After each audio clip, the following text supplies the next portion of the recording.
Okay, turn your phones off. Now we're going to really start. Silence, airplane mode. Did anybody watch the Friday live recording of the lecture? None of you? Well, how do I know if it's any good? Did you watch it? Oh, Eugene, you watched it. Now I know. That's not my name. What? What's your name? Eugene. Sorry. Eugene. Yeah.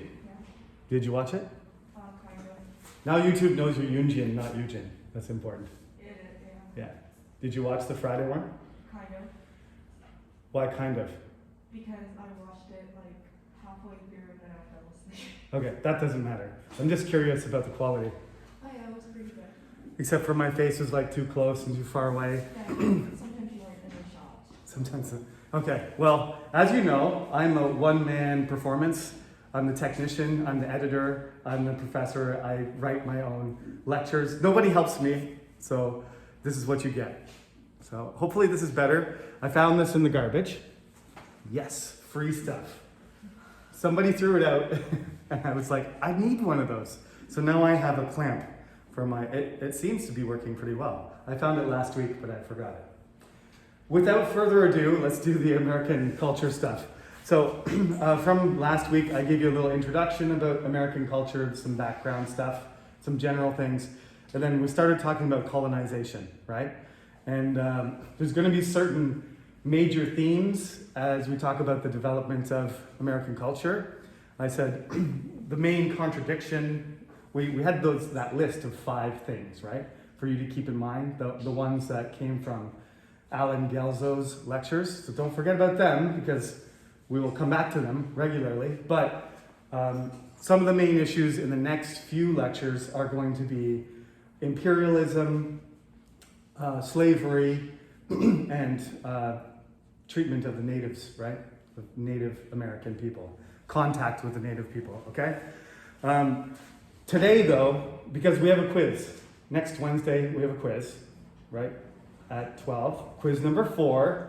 Don't look surprised or depressed. There's 6 quizzes and it's week, what are we on? Is this week 9? I don't even know. I think next week is week 10. Next Wednesday is week 10, so we got to do these quizzes. So I have to talk about the American Revolutionary War because that's the main stuff that's in the book. So most of the stuff today is not going to be about slavery or imperialism or about Native people, but those are going to be the topics that are upcoming. Okay, so I just wrote these historical terms up there. There's no numbers on them because there shouldn't be any numbers on them. They're just periods where they're basically, it's the spirit of the age, right? That's the way people thought. That's the way people thought during that time. So we call these people medieval. We have different names, right? Some people call it the Middle Ages.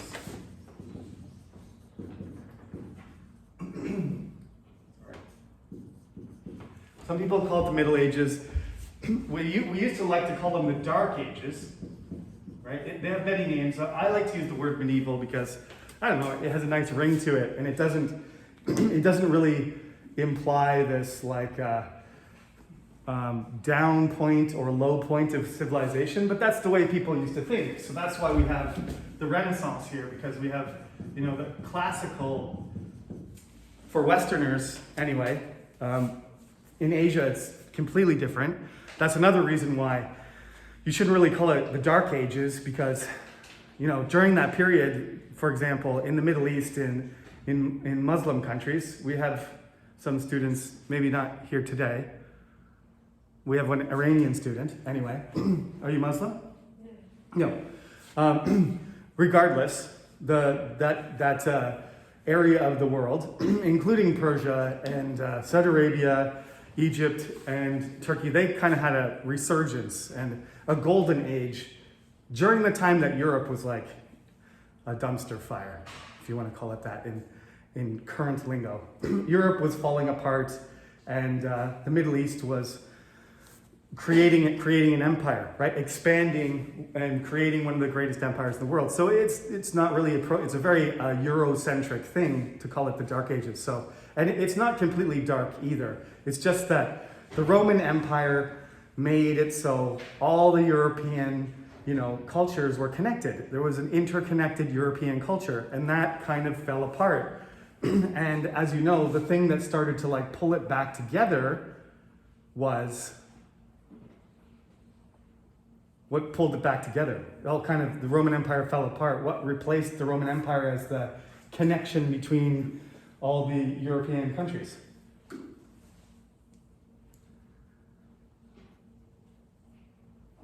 What was the most important thing in the medieval period? In medieval towns and medieval culture, what was the most important thing? Pardon me? Religion, yeah. There was a Roman military, there was a Roman, social order, there was an empire, there was an economic system, right? There was a Roman culture. Each part of the Roman Empire was very different, right? Gaul and Spain and Africa and Britannia were all part of Rome. They were completely different, but they all had Roman legions, they all had Roman cities, they all used Roman law, etc., etc. That system broke down. What replaced that was the Catholic Church, right? The Christian Church. And again, that power center was in Rome, okay? So this is we're going back to what we learned in the first place.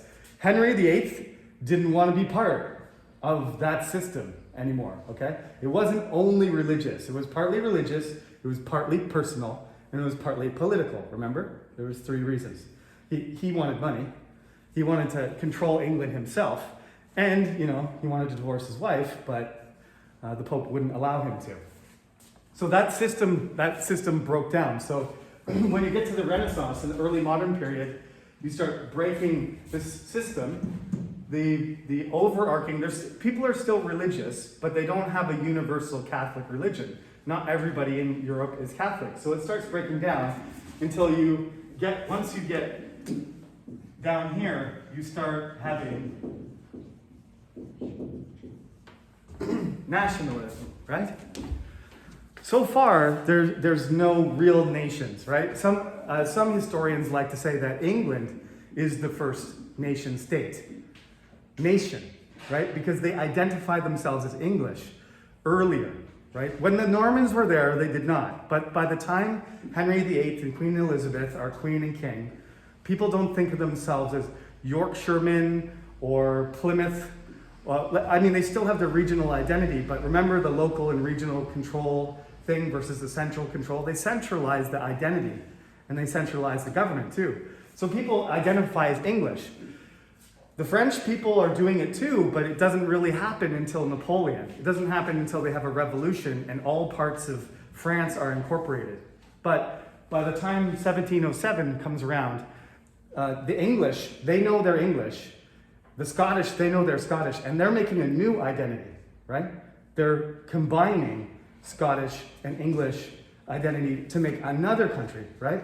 So how could you do that? If you weren't sure who you were, you wouldn't be able to combine with another culture. So British culture is naturally a multicultural concept, right? But the English identity was, until it became a complete nation. You might say, by the time it joined with Scotland, until it became the United Kingdom, when we were talking about the 17th century, the English Civil War, by the end of the 17th century, England is a nation. They're a nation.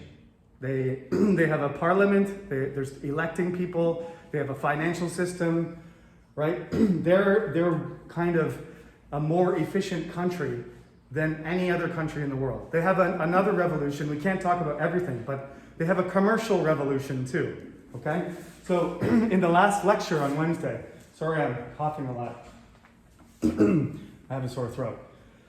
Remember, we went back in time briefly in the last lecture, right? And I talked about King James and his big head and his skinny legs. Remember? That's not on the test, but I still like to say those things.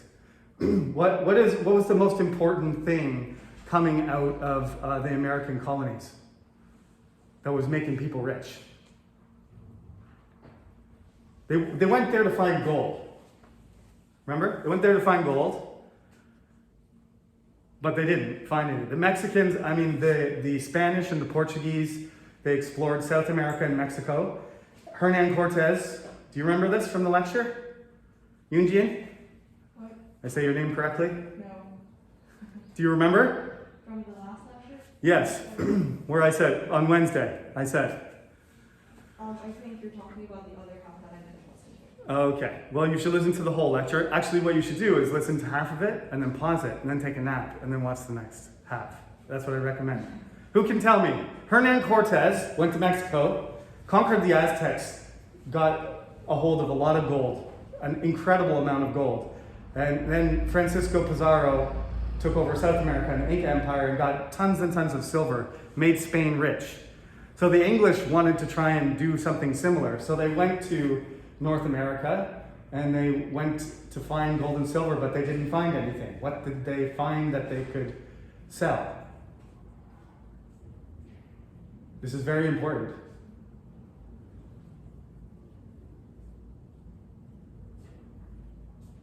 Anybody? King James doesn't like it.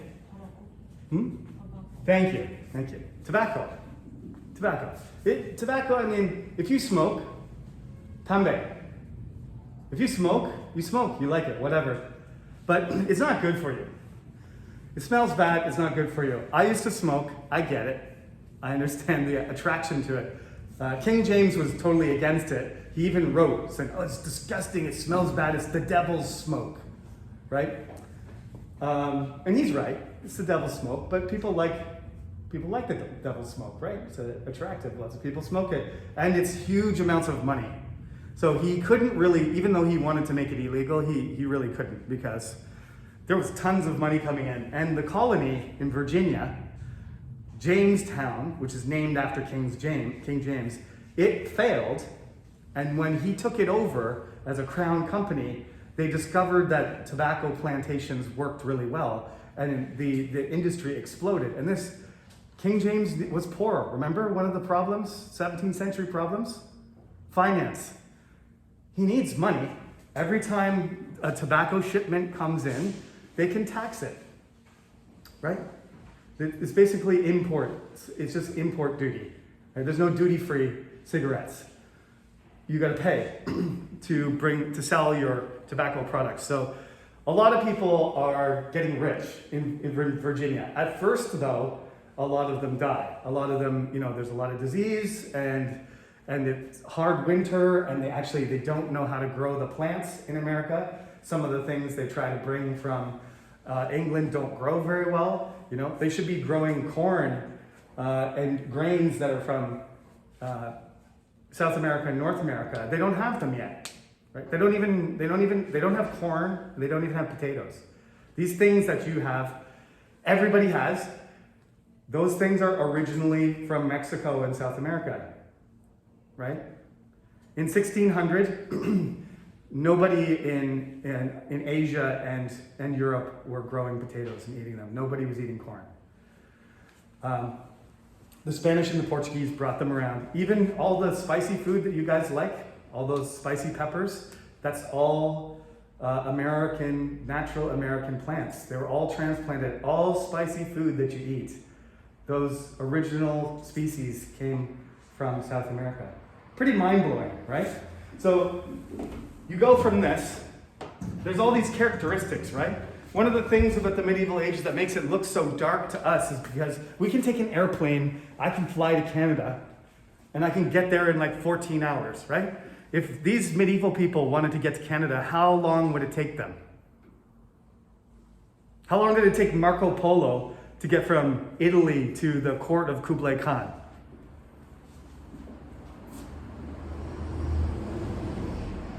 Six months?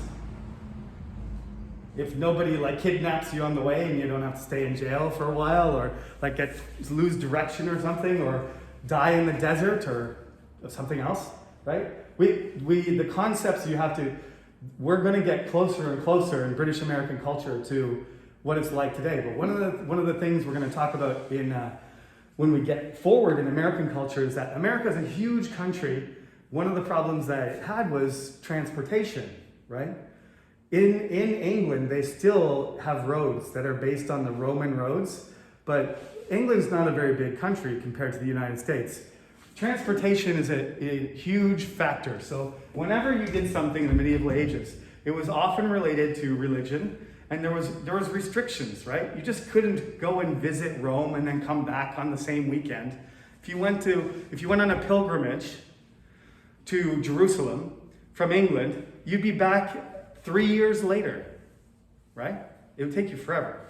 So there's all these ideas that are associated. I like to call them medieval. It's not necessarily dark, but a lot of like the urban, economic, and trans-regional ideas, they collapse during the medieval period. And near the end of the medieval period, they start to recover a lot of the philosophy, ideas, concepts, literature, laws, history of the Greeks and the Romans, and they start to expand. So when I talk to you about Francis Drake, when I talk to you about Queen Elizabeth, and Magellan went around the world, and then the Spanish Armada attacked England, and we're going to talk about Mr. Columbus in a minute. When you're talking about those kind of things, this is a totally different, this is a huge transition. This is one of the things that this separates, right? Contact.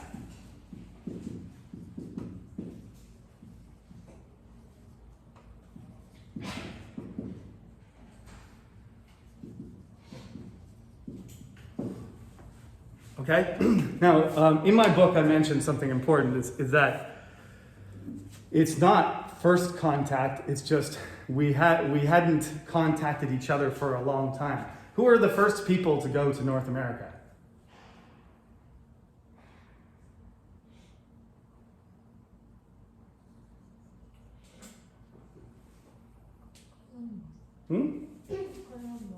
Columbus was not the first. We love to say that because he's a European. So Europeans were the first people to go over there. But how could he be the first person? There was a lot of people there already. So the Native Americans were, and they probably came across from Asia. Nobody knows exactly, but at least 10,000 years ago, when there was a bridge, Alaska to Russia, and there was some kind of, ice bridge or something. They walked across. Maybe they came earlier than that, or maybe they came even like with some boats along the, we don't know for sure. People are still researching this, but a long time ago they came through North America, and the theory is that they spread all the way down to South America, right? 10,000 years ago or more, maybe tens of thousands of years ago. So they were there already, but the first Europeans to visit were also not, they were not Spanish and they were not Italian. They were Vikings. Most people don't know that story. Did you know that? No. In Canada, you can literally go to the far east of Canada in the very northern part where nobody wants to live because it's too cold and rocky and nothing grows there, which is Viking land. That's where they like to live, in the ice and snow. They came across starting from Norway, Scotland, Faroe Islands, Iceland, Greenland, Newfoundland, Canada, about 1,000 years ago. And they established some colonies, but those colonies failed. But we dug up the ground and we found a Viking village. Not a Viking village, really small. Viking settlement, enough for like a small group of Vikings to say. So maybe they had a base there and they went fishing and hunting and they went back and forth. But they actually made contact with the natives first. But nothing serious happened because it was just very small contact. What happened when Columbus made it across was something, probably the most important event. You can say whatever you want about the Black Death and stuff like that. That might be one of the most important events in the last 1,000 years in Europe, but I think we can honestly say the most important event in in the history of human beings is the first contact between the old world and the new world, the transatlantic contact, because there had been literally millions of years of separation between the development of those species. So it's literally like, if you want to talk about this with a biologist, it would be like you meeting somebody from another planet, right? Let's say Yuna and someone. Some of my other students are missing. Chodo, I remember your name too. We send half the class to another planet, and they produce a group of human beings, and they live there for 1 million years. And we have the other half of the class on another planet, and then you re-contact each other. How different would you look? One of the things about the North American environment that some people don't realize is all of the larger animals died. This is one of the biggest factors among many that's different between people from Asia and Europe is, the way that we developed our agriculture was by horses, horsepower, and oxen, right? And in the desert we use camels and other types of big elephants even. We have these big animals that we can domesticate and we can use their strength to grow food, right? There were no horses, there were no cows, there was no pigs. The North American camel died out a long time ago. They had no animals to domesticate like us, so they couldn't have these really big, large agricultural, zones because the native people didn't have that. So with this contact, it's the name for it. After the contact, the name for it is the Columbian Exchange.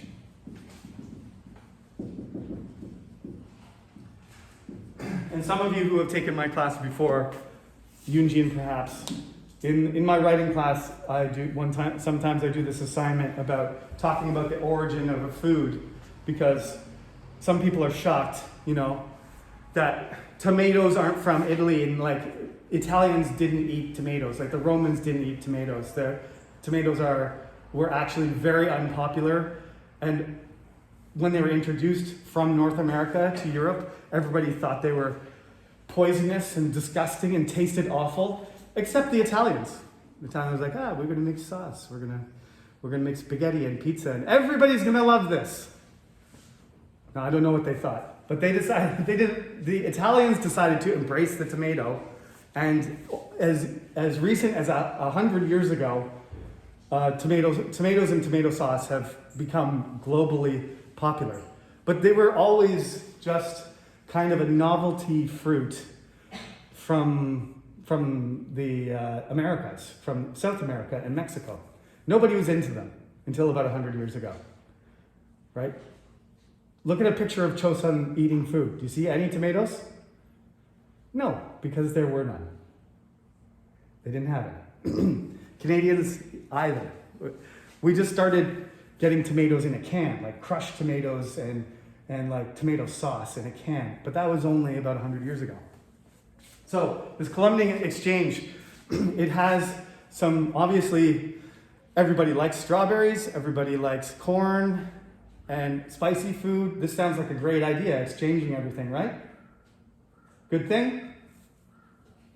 Yeah, it sounds like a good thing, but you exchange everything, right? So it was a complete disaster for the native people when this happened, okay? So let's talk about Mr. Columbus. So I want you to remember here, what I want you to remember, the reason I spent all this time talking about this is Columbus an early modern person, a modern person, an enlightened person, a Renaissance person, or is he a medieval person? What age is Columbus from?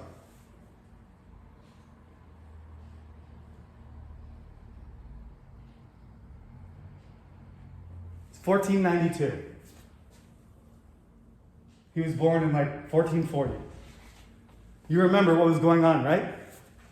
Remember? When was the peasant revolt? What year? Come on, guys, it's Friday. Wake up. It's party time right after this class. What year was the Peasant Revolt? 1381. Yeah, so what? Columbus was born like 60 years after that? What were they using? What was the Peasant Revolt? It was a bunch of people with sharp sticks and forks and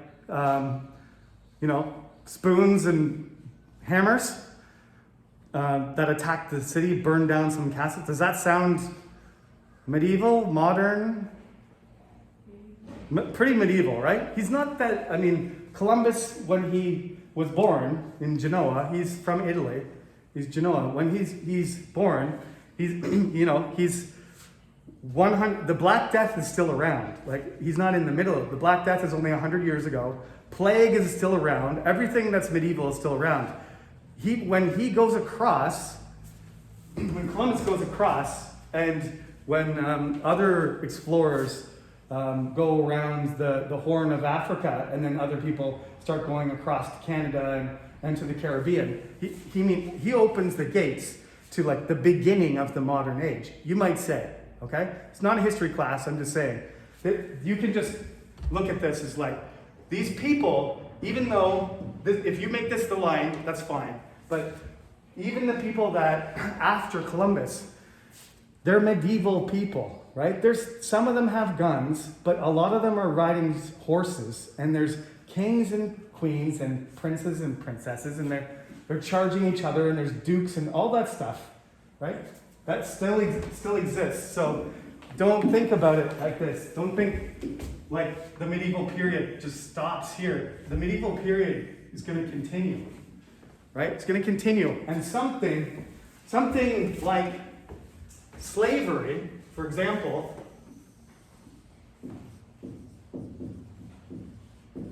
is slavery a modern thing?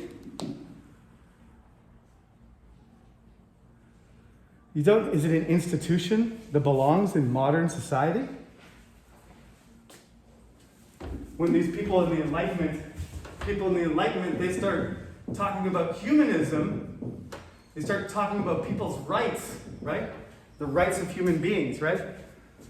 So where does slavery come from? Slavery comes from here.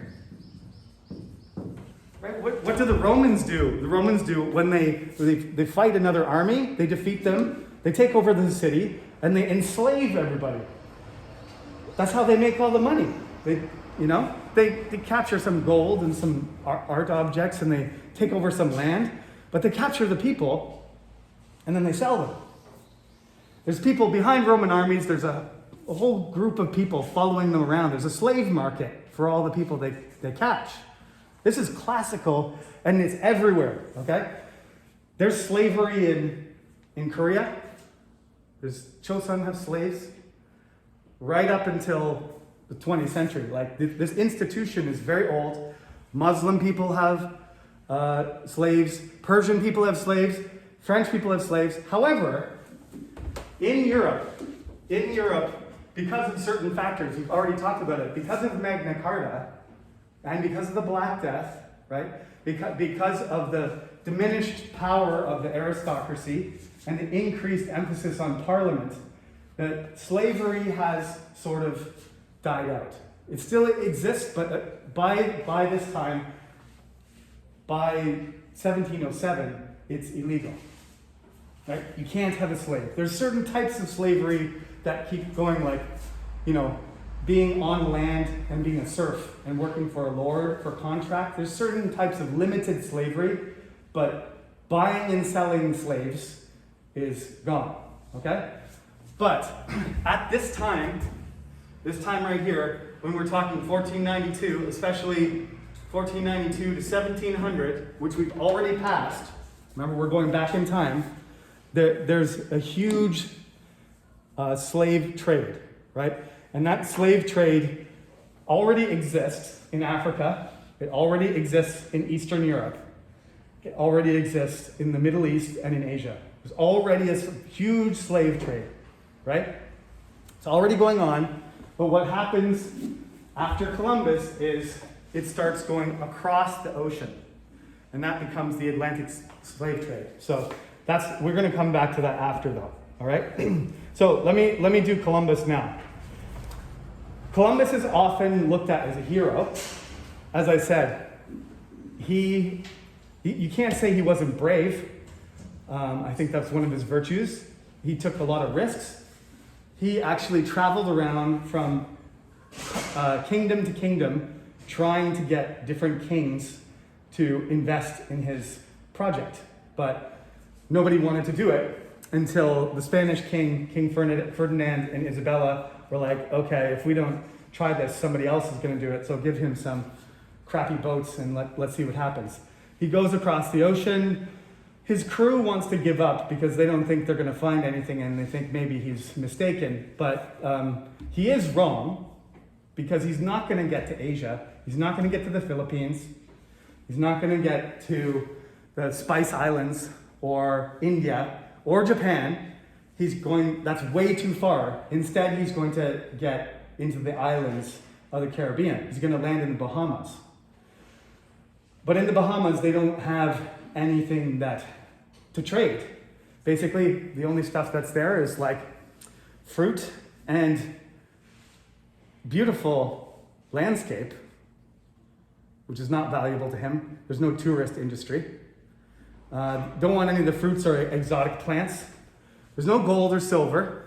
There's some, shells and stuff like that, some kind of, native type jewelry, beads and things like that, but nothing that would make a lot of money in Europe. So he is very disappointed.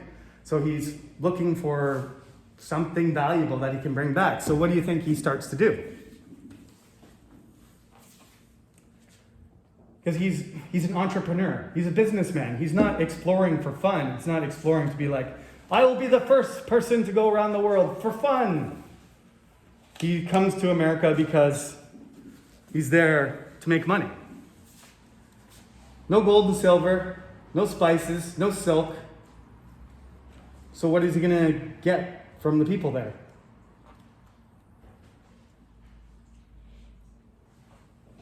What's he going to get? Slaves. Yeah, first he's going to try and trade with the natives, but then, actually one of the saddest parts about this first contact is that the people, they're a tribe related to the Arawak. When they come there, they're amazed by the ships and the armor and the horses and the swords and, the fancy clothes and everything of these foreigners. And they're also, the Spanish are quite tall compared to them. The native people on the island aren't very big. So they look at them as like, imagine, even if like it would be like a basketball team just walked in the door here, like Michael Jordan and a few other legendary basketball players. You know how big those guys are, right? All wearing suits and stuff. Would you be impressed? Would you fight them? No. They would beat you up pretty easily, even though he's old, right? But they're peaceful people. They don't want to fight either. They don't even have like wars on their island. Very peaceful people. So they just swim out to meet them and they give them gifts like fruit and food and like welcome them. And that's fine. But then Columbus doesn't find anything valuable. So then he starts to get angry about that. And then he starts to try and figure out ways, to make the Spanish king happy. So he kidnaps a bunch of them and brings them back, to show the king. And he's like, oh, yeah, that's okay. So bring more of them, we'll use them as slaves. But, we're exchanging everything here, right? We're exchanging food. Now we're exchanging people. Soon they're going to be exchanging animals. So what else do you exchange? Who's in front of Chodo? What's your name? Yeah. Pardon? Hewan? Hewan? What else do they exchange?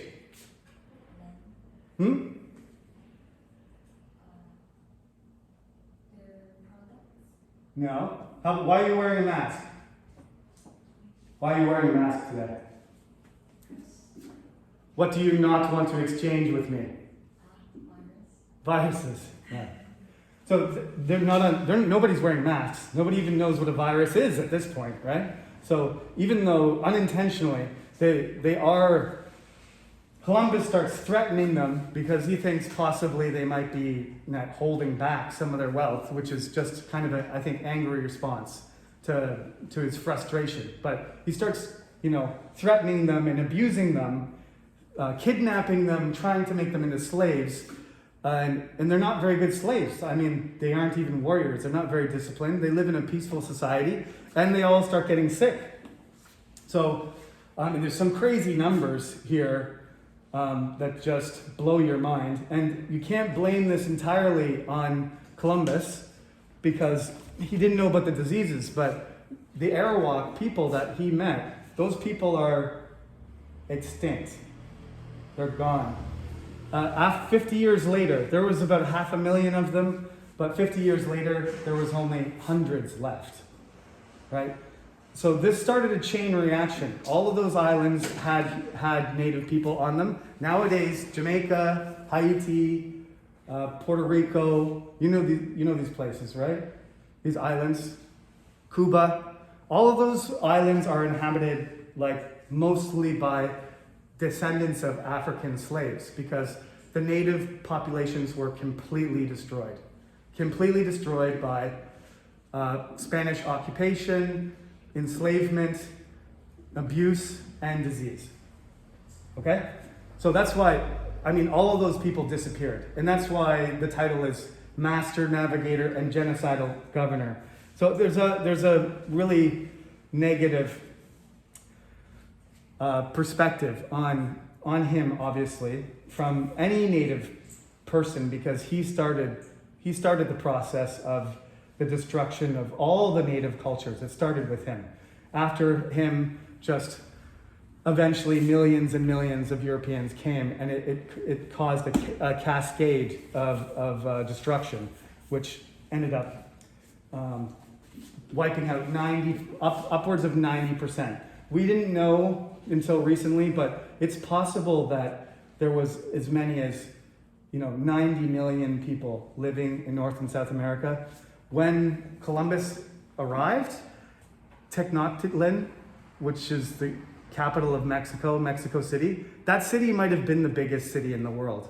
It was as big as the biggest Chinese city, and everything, all of that is gone. So like I said, this is the most important event in human history because we destroyed, nothing like this has ever happened. The Black Death destroyed 30% of the population of Europe, but it recovered. But this is a complete collapse. It's a complete collapse of an entire continent, 2 continents, right? So imagine if some invaders came to Asia and 90% of Asians died, right? And they were replaced by Europeans. That's what happened. Right? Korea would be all white people. China would be all white people. That's what happened. It's an extraordinarily tragic and horrible event. It was not planned to be that, but that's what happened. And it didn't take very long. It took 300 years or so for the whole process from beginning to end. So I would say he's not considered a hero anymore. He was never a hero. Columbus was never a hero when he did it. He wasn't a hero in Europe. He was never regarded as an amazing person. It was afterwards, some Italian Europeans wrote the story saying that he was a hero and he was the first real American because he was the first European. So don't forget all the bad things. If you want to say he's the first European, that's a fact. But all of the bad things associated with it. He's again though, you have to remember he's a medieval person. You know what medieval people are like. Kill or be killed. Like the Crusaders, remember? We're not supposed to do that anymore. We're not supposed to gather a group of people who are violent and aggressive and religious and then attack somebody else's country, right? And kill as many of them as we can and then take over their land. That's medieval behavior. You're not supposed to do that anymore. Okay? But some of this stuff continues, and nationalism kind of revives this thing. We'll talk about it later, but this is brutality on a one-to-one level, right? There's no tanks or bombs or anything. It's just Columbus and his men capturing these people, attacking them, and moving them from island to island. And the Spanish policy is like that for a long time. So that's the beginning of the suffering that the natives are going to experience. So we'll talk more about that later. So that's 1492. We're going to skip ahead, crazily skip ahead, because who cares about dates, right? Remember though, 1492, that's important. You might think of it like this. Henry VII, remember Henry VII? The War of the Roses? That's the same time. Like War of the Roses, knights, swords, fighting, killing kings, killing other kings. Columbus goes to the New World. 10 years later, okay? Henry VII is sitting there on his throne. Meanwhile, the modern age is being born at the same time. He doesn't know it. He's still in the medieval age though. So once you get to 1500, then things start changing. And of course, right after that, Martin Luther starts the Reformation. Things accelerate, right? So there's exploration. I should put the Reformation up there too, because that's a large part of the transition there too. Okay, so we call this whole time early modern. That's why one of the lectures was about that. Shakespeare is a part of that. Henry VIII is a part of that. The Reformation, the exploration is a part of that. The technology, right? They're using guns. Gradually, they're going to use bigger guns and more important guns. And soon, people like Isaac Newton and John Locke and humanists, they're going to start to have ideas about science and philosophy. And these are early modern things. Early modern things, okay? So, once we get here to the middle of the 18th century, we're jumping ahead. Now it's the British Empire, okay?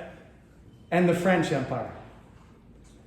We can't do everything in this course, so I have to skip some things. So it's not just England against France anymore. Now there's a French Empire. They have territory over the ocean in India, in Asia. They have territory in North America, in the Caribbean. New France is in Quebec. We'll probably talk about that stuff a little bit again when we talk about native people. But basically, these are global empires, just like the Spanish. We've got the Spanish Empire, the Dutch Empire, the French Empire. All the European countries want to have land all over the place, right? They get into this war, as they do. French and British just can't stop fighting each other. So they get into this war. They're fighting in Europe, and they're fighting in America. And they're fighting on the ocean, they're fighting in the Caribbean, and they're fighting in India. So this is the 7 Years' War. This is the 7 Years' War. Not a very good name, also because if you look at the dates, I think that's 8 years, not 7 years. So whoever made the name wasn't thinking quite very carefully about the name. Anyway, as you know, the 100 Years' War was 116 years, so sometimes these numbers don't make sense. The point is, this was a struggle for sort of control of the ocean, control of colonial empires. And it went back and forth. The French, at the beginning, were winning some battles, and the English winning some battles, but in some critical places, including America, the French lost. English lost. The English won, and the French lost. One of the deciding battles was in Canada, and it was called the Battle of Quebec. And a sneaky English general, climbed up in the middle of the night and attacked a French general in the morning, and he won the battle and took control of New France. So basically, both empires were running out of men, money, material. They were becoming exhausted fighting each other. So they made a peace treaty. And in the peace treaty, France decided to give up New France. They lost the war. So as a penalty, as a prize of war, the British took control of Quebec. Everybody knows what Quebec is? I'm from Canada, so if you need a map, I can help you. I lived in Montreal for a while. Quebec City is the capital of Quebec, which is easy to remember. That was the fortress that they lost. And they had a choice between, some really rich islands or Quebec, and they chose to give up Quebec. So Quebec became part of British North America. So at this point, at the end of this war, if I can draw this really quickly,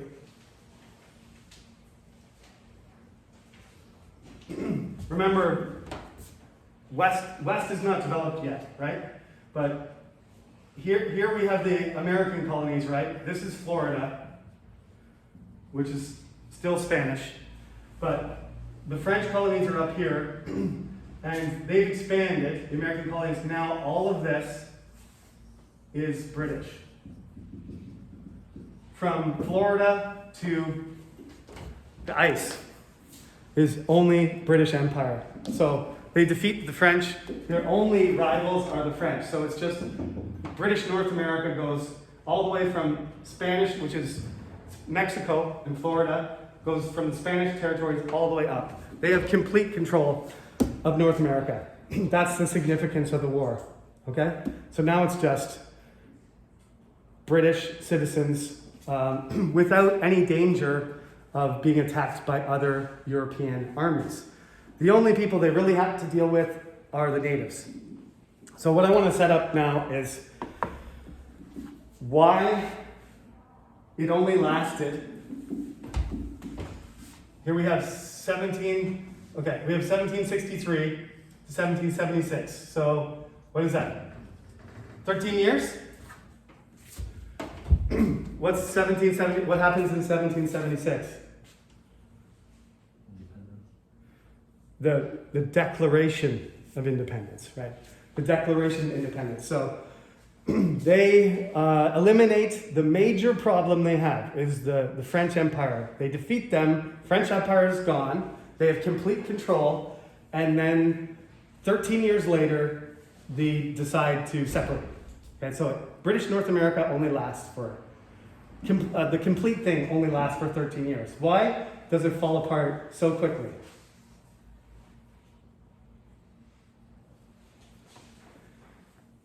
It's kind of a strange story because as I told you in the Wednesday lecture, remember what I told you is that as the American colonies developed, they wanted to be more like the British, right? When they first got there, they couldn't be like England because they didn't even have houses or streets or cities. They were just kind of living in, wooden boxes and trying not to die all the time. But America in 1763, there's Philadelphia, there's Baltimore, there's New York City, there's Boston. These are not huge cities like modern cities, but they're small cities. And they want to make their cities like the great city. What's the great city? London. And London was trying to imitate Rome. Oh my God, this class totally makes sense. Yes, Londinium was basically like a mini Rome, right? And there was always this thought or this idea that we were reflecting the glory and the power and the predominance of that original powerful city. So London was the capital city of the British Empire. It was it had all the fancy buildings and all the important people and the prestige and the money and everything, right? So they wanted to be British citizens that were a part of that system. They were part of that system. But as you know, from the chain of being and everything, we're not modern yet, where there's still some medieval ideas. Like if you live in the colonies and you have like a huge piece of land and lots of cows and you're growing, corn and tobacco, right? And you have African slaves, that that makes you a gentleman in America, but it doesn't make you a gentleman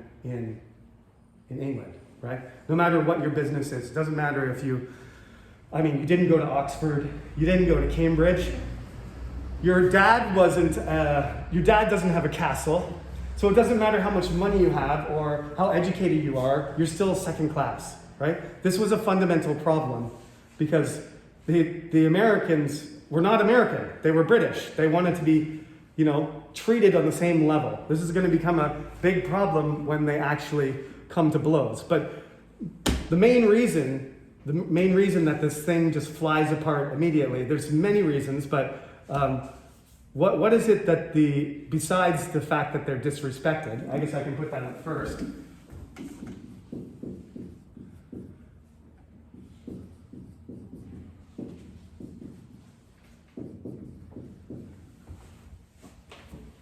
What's the biggest reason that the colonists are going to start being angry at the British Imperial government? It has to do with 1763, 1765, and 1773.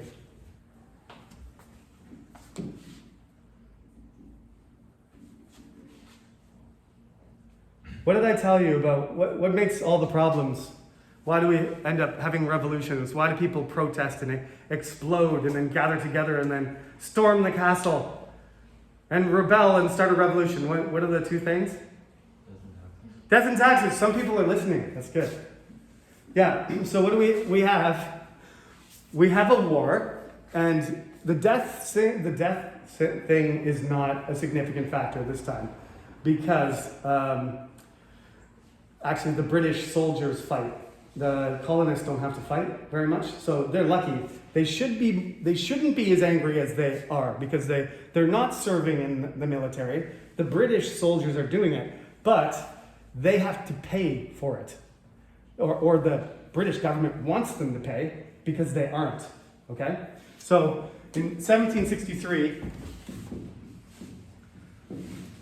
I'm not going to give you all the examples, but there's a Sugar Act, there's a Stamp Act, Sugar Act. These acts are basically taxes, right? And of course we'll get to the tea thing in a second. So the British government and the French government, they've been fighting a war across the entire world for 7 years. So you can imagine that's really expensive. This is one of the things that affects France's ability to control the country, and they'll have a French Revolution and then they'll cut off the head of their king too, right? Everybody knows about the French Revolution. One of the causes of the French Revolution is the fact that the French government had no money. One of the reasons they had no money is because they kept fighting the British, and they fought in the American Revolutionary War too, but they were running out of money. And when they ran out of money, they needed to ask people for taxes. But when you ask all the people for taxes and they've already paid too much, they say, well, I don't have any money to give you, and I don't think you're a good king, so maybe we don't need a king anymore. Same thing happened with Charles.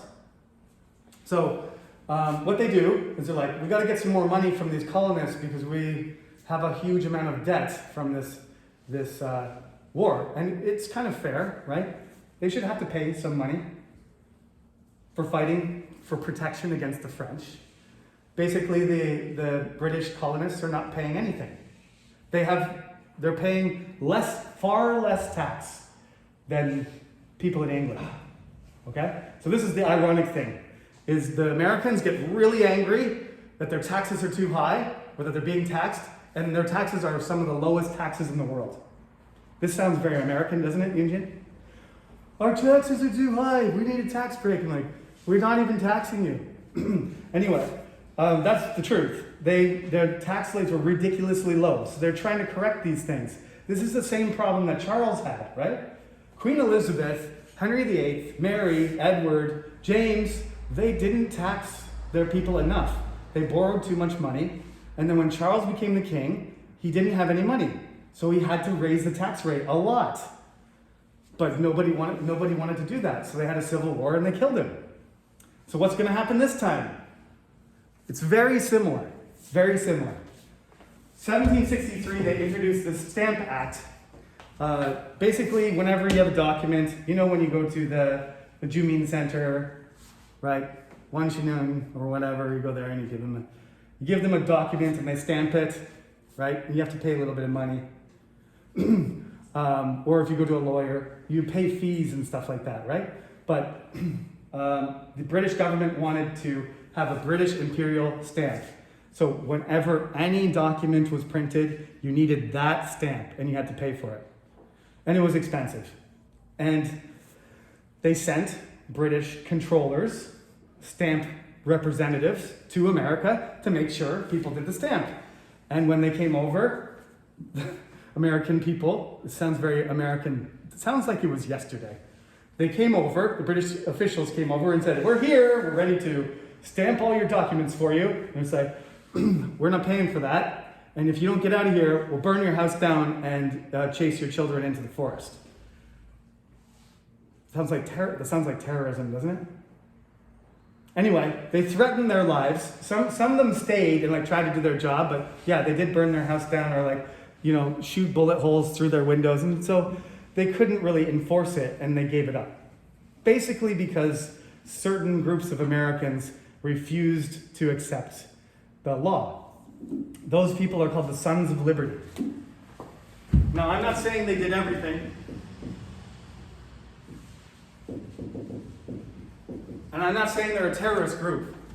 But if a tax collector came, let's say, Yoon Suk-yeol, new president, he said, "Okay, I'm going to do a student tax every week. Every week when you go to class, you got to pay Chanan. And I'm going to send," this sounds ridiculous, doesn't it? "I'm going to send somebody from the Blue House, and as you go through the gate, you're going to have to scan the QR code, and it's going to take Chanan from your bank account." What would you do?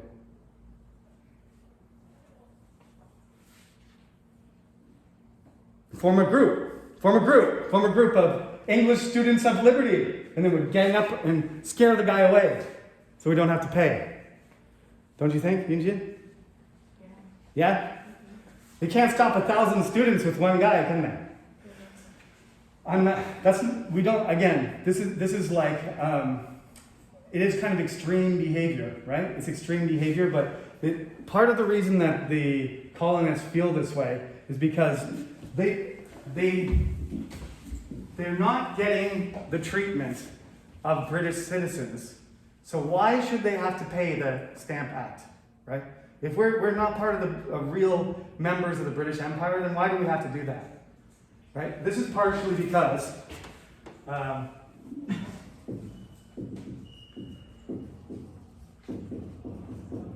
this is a very important idea, so write it down.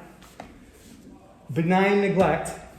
Basically, the colonies were founded by different groups. I told you in the lecture, if you didn't watch it carefully or you fell asleep, watch it again. I told you these colonies developed, they had different character, like Catholic or William Penn's Quaker, or New York that used to be Dutch, more international. Rhode Island, which was split off. Georgia was kind of like a free person. There's 13 different kind of, I didn't talk about all of them, but New England, is Puritan. They all have their own flavor, right? They have their own kind of culture, right? And they've developed in their own way. And basically the British government has left them alone, right? They're part of the British Empire, but the British Empire has not controlled them directly. They've neglected them in a nice way.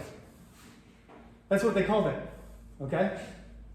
So for 100 years, they didn't tax them or control them or try and do it, but now suddenly they are. So the reaction is really extreme because they have, we talked about last Friday, what do Americans like most? I think, student in the back, what do you say, what's the most important thing? Freedom! During the time that the king was neglecting them, they could do whatever they wanted. It's freedom. This is freedom. Now they're sending stamp collectors and they're like asking them to pay taxes on their sugar, and then they start saying, then the worst thing is the tea. With the tea is they decide to monopolize the tea. Remember I talked about monopolies? That was one of the things that Queen Elizabeth did, but that everybody hated. And when Charles tried to do it, it was one of the things they wanted to stop. You don't want one person controlling a product, because then that person can set the price as much as they want, right? One of the things that America is based on, and one of the things that is an issue right now in the United States, because Elon Musk is buying everything, right? He just bought Twitter.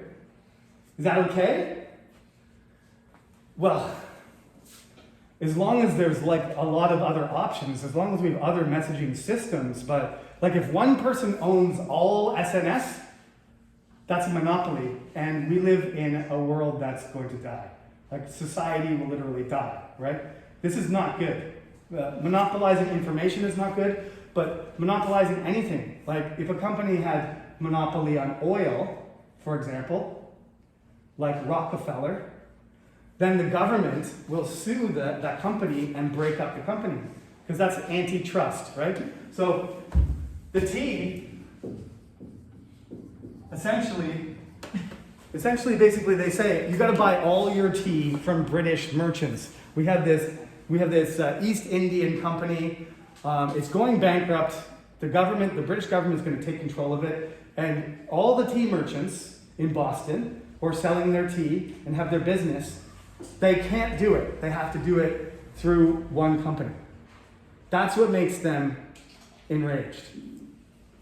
And then the Sons of Liberty dress up as, some of them dress up as Mohawks or other natives. I'm not sure which tribe they dress up as, but some of them dress up. But essentially, they jump on the boats and they take all the chests of tea and they throw like millions of dollars of tea into the water, right? From that, and that's if you look at it, right? 1763. That's 1773, right? So it takes 10 years. It takes 10 years. Like they're angry about the stamps, but it's 10 years of protests and getting angry before, the tea goes into the water. And then there's actually people start picking up guns, and then there's the Boston Massacre. And then in 1776, that's when they declare independence, and the war actually starts.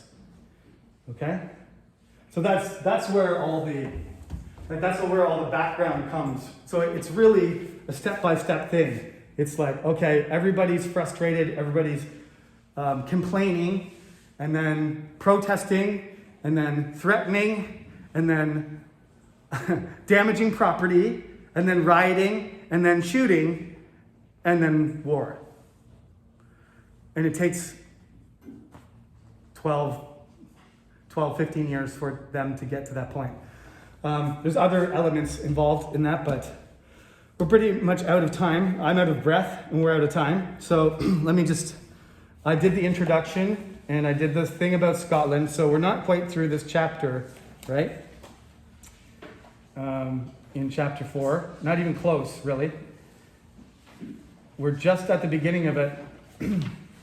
So the last thing I want to talk to you about here is page 137. And you don't need to cover Benjamin Franklin, General Washington forward, because I didn't talk about that yet. Okay, so for the quiz, just the introduction and the introduction from last Friday, this Wednesday's lecture, and today, all the stuff I put on the board there. And just the end of chapter, right? The Scottish thing at the end of 127. And then 10 pages to the War of Independence, where it says, no taxation without representation. Okay? And that's what I was referring to. Right? That phrase kind of captures, they start marching around with that in their hand, protesting it, because that's the main problem. If you want us to contribute, then you have to recognize us as citizens. And if we're citizens, that means we should be able to send members, right? New York should be able to send a representative to London, but they didn't, right? They were just governed from England. So what they want each colony to have a representative to be elected, and for them to go to England and sit in the parliament and debate the laws, just like any other person from the British Empire. That's reasonable, isn't it? The British Empire didn't think so. They thought the colonies were on a different level and that they should be able to administer, and they shouldn't be part of the democratic environment. They shouldn't be able to participate. And, this is, again, it's a very modern thing. They're basically saying, we want representation, right? We want something, and it's going to take a long time before women are allowed to vote. It's going to take a long time for anybody except for rich white men. First, rich white men are going to vote, then more white men are going to vote, and then poor people are going to vote, and then you're going to give the vote to minorities, black people, and then women, right? It takes a long time. Actually, it's after World War I when democracy finally is achieved. But this is the start of the process, that they don't want to exist without any vote at all for a representative, okay? So you got to know all that stuff pretty well, because that's a short amount of material. But remember, look at the introduction video carefully, because a lot of that stuff will be definitely on the quiz, right, from the intro.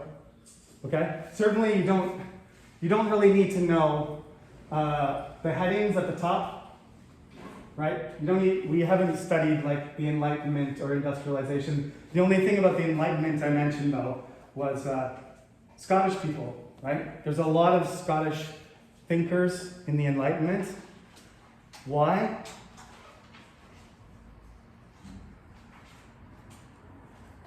Why were there so many Scots? Yeah, because they had a high level of literacy. And?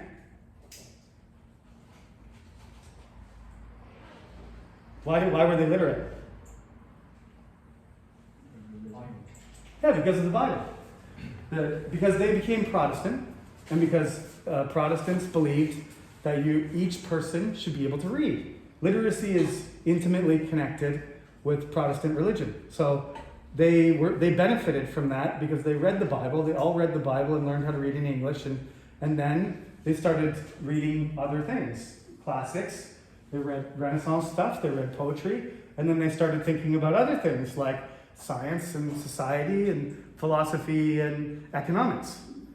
And so even though they're a tiny country with very little resources, they had contributed a lot of really famous intellectuals to the Enlightenment. So that's the kind of stuff you need to make sure you review before you quiz. Okay? All right then, that's it. Thank you. Thank you for coming. I'm not going to record next week, so everybody must come. This is the end of the live recording, the beginning and the end.